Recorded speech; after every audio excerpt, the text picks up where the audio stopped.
Il y a une pensée tellement importante, mais vraiment tellement importante qu'il faut que je partage avec toi. Je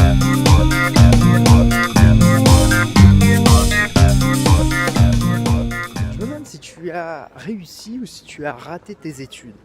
Je te laisse me le dire dans les commentaires. Est-ce que tu as réussi ou est-ce que tu as raté tes études? Je te pose cette question parce que ça a énormément d'importance sur ta manière de te comporter face à la réussite ou face à l'échec et face de manière générale à l'avancée que tu peux avoir toi en tant que designer graphique. On est dans un métier où énormément de personnes sont face à votre travail, sont face à ton travail et vont te dire si ce que tu fais c'est beau ou c'est pas beau. Et ça a fait mal parce que tout notre travail, il est issu de nos tripes, quoi. Ça fait partie de ce qu'on fait de plus profond, ça fait partie de notre sensibilité, ça fait partie de notre nous intérieur. C'est-à-dire que notre métier, notre travail, ce qu'on montre aux gens, c'est le reflet de notre personne, c'est le reflet de qui on est. Et c'est pour ça que c'est extrêmement difficile d'avoir des critiques de personnes extérieures sur notre travail. Et pourquoi est-ce que je fais le lien avec le fait que tu aies réussi tes études ou pas? C'est tout simplement parce que moi je suis quelqu'un qui avait... Je vais pas dire que j'ai réussi mes études, mais globalement j'étais plutôt dans les bons élèves. Globalement j'étais plutôt dans ceux qui y arrivaient.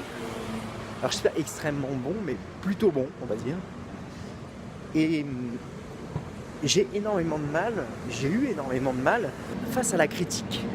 C'est-à-dire que la critique fait beaucoup de mal moralement et elle t'empêche même parfois d'avancer. Et pourquoi est-ce qu'elle t'empêche d'avancer? Elle t'empêche d'avancer dans un cas où tu es peut-être un petit peu comme moi, tu n'étais pas mauvais à l'école et du coup tu as grandi dans un environnement où finalement tu étais un petit peu la personne qu'on regardait justement au niveau des études. C'était un petit peu la petite pépite de laquelle on attendait beaucoup, peut-être pour faire évoluer cet environnement familial, peut-être pour faire évoluer qui tu es. Et à partir du moment où à chaque fois que tu faisais des actions, les yeux étaient braqués sur toi parce qu'en général tu avais plutôt une tendance à réussir dans les études, tu t'es habitué à ça. Et tu es devenu quelqu'un finalement qui a plutôt l'habitude de recevoir des compliments, qui a plutôt l'habitude de recevoir un regard extérieur qui est plutôt positif. Et quand tu as quelqu'un qui te dit que ton design que tu as fait est pas bon, ou que ça ne plaît pas, ou que c'est has-been, ou que ce que tu as fait ça ne marche pas, et bien c'est très difficile à encaisser. Et une majorité de graphistes ont ce problème-là. Ils ont ce problème de se dire j'ai du mal à acquiescer, du coup peut-être que j'arrête. Il faut pas arrêter. Il faut pas arrêter. Si toi tu es dans ce cadre-là, si toi tu as été habitué globalement à avoir plutôt des avis positifs sur ce que tu fais, sur ce que tu es, sur... tu sais, j'ai l'impression que tu deviens un petit peu victime du fait que tu étais un peu premier de la classe, quoi. Et ça m'emmerde énormément. Parce que même si tu as été premier de la classe, il faut avoir la possibilité, la capacité de pouvoir te remettre en question. Et pourquoi je te parle de te remettre en question? Parce que c'est extrêmement difficile, comme je disais tout à l'heure, de se remettre en question quand on n'a pas l'habitude de se remettre en question. C'est extrêmement difficile d'avancer quand d'habitude on dit que tout ce que vous faites c'est bien. Et là si toi dans toutes tes habitudes, ce que tu fais, pour une fois on te dit que c'est pas terrible, et ben tu vas avoir tendance à arrêter. Et moi je veux pas que tu arrêtes, je veux pas du tout que tu arrêtes parce que c'est trop dur et c'est trop dur émotionnellement. Tu sais, le design graphique, c'est quelque chose que tu as dans les tripes, c'est quelque chose que tu tiens à l'intérieur de toi. À chaque fois que tu poses un tracé sur Illustrator, que tu poses ton crayon sur une feuille, à chaque fois que tu vas dessiner quelque chose pour un client, c'est toute ta personnalité, c'est toute ton âme qui s'exprime. Et je sais bien que du coup c'est extrêmement difficile d'entendre que ce que tu as fait ça fonctionne pas parce que c'est comme si quelque part il y avait quelqu'un qui te disait qu'à l'intérieur de toi tu étais quelqu'un de mauvais. C'est comme si à l'intérieur de toi on te disait que ce que tu fais c'est pas bon, c'est pas esthétique. Alors que ton travail c'est de faire des choses esthétiques.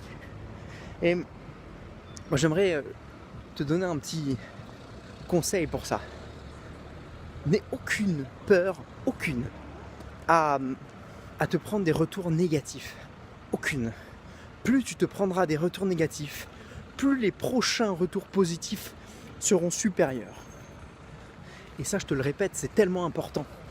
Plus tu auras de retours négatifs, plus les prochains retours positifs seront supérieurs. Et ça, c'est extrêmement important. Il faut que tu vois ces retours négatifs comme une aubaine. Il ne faut pas que tu les prennes pour toi directement, mais il faut que tu les prennes pour ta capacité à pouvoir avancer. Ça a plus d'importance que tout le reste, quoi. Si tu prends ces retours négatifs comme quelque chose qui te fait mal au cœur, alors déjà, quelque part, c'est un petit peu positif. Ça veut dire que t'es comme tout le monde, hein, c'est normal. Et puis ça veut dire que tu as une sensibilité. Donc quelque part, c'est très positif. Mais après ça, passe cette émotion en côté positif. Et pense que du coup, les prochains retours, parce que tu vas réorienter ce problème-là. Tu vas réorienter ça. Et quand tu auras réorienté cette problématique qui a été négative une fois, eh bien tu seras encore meilleur. Et je veux vraiment que ça te reste dans la tête. N'aie pas peur d'avancer, n'aie pas peur de te prendre des retours négatifs. Ça va te permettre d'avancer grandement et fortement. Donc si aujourd'hui peut-être que tu as un client qui t'a dit que ce que tu avais fait c'était pas terrible. Peut-être que tu as un client qui t'a dit c'est pas exactement ça, je m'attendais pas à ça. C'est pas grave. Reste super ouvert. Et une vision extrêmement ouverte. Et continue à essayer d'aider ton client. Et j'ai pas envie de te dire de te plier en quatre, mais presque. Cherche à te plier un petit peu en quatre pour ton client. Et même si tu n'as pas vendu ta prestation assez chère, oublie l'argent. Oublie l'argent. Pourquoi je te demanderais d'oublier l'argent ? Parce que c'est comme ça qu'on finit par vendre son temps. C'est comme ça qu'on finit par vendre son temps. Et quand tu vends ton temps, tu vends plus de valeur. Tu vends que du temps. Et les personnes n'ont rien à foutre que tu vendes du temps.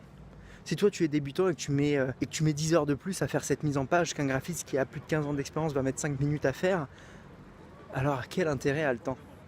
Pourquoi est-ce que quelqu'un irait payer plus cher chez toi parce que tu es débutant ? Ben non. Donc ça ne fonctionne pas. Vends de la valeur. Vends quelque chose qui apporte de la valeur à la personne. Alors si tu démarres et que quelqu'un t'a dit que ton logo ne fonctionnait pas, si que quelqu'un t'a dit que ton affiche ne fonctionnait pas, cherche à le satisfaire à tout prix. Cherche à tout prix à le satisfaire, même si tu n'as pas bien vendu. C'est pas grave, tu es dans une phase de démarrage. Et quand tu es dans une phase de démarrage, c'est pas grave si tu as des critiques. C'est pas grave. Oublie ton ego. Oublie ton ego, passe à autre chose. Je veux vraiment que ça te reste dans la tête. Et je veux surtout que tu te dises à chaque fois qu'il y a quelqu'un qui va te dire que c'est pas bon. C'est une possibilité d'évoluer bien plus fort et bien plus haut. Je te dis à très vite. Et surtout, pense design. Ciao.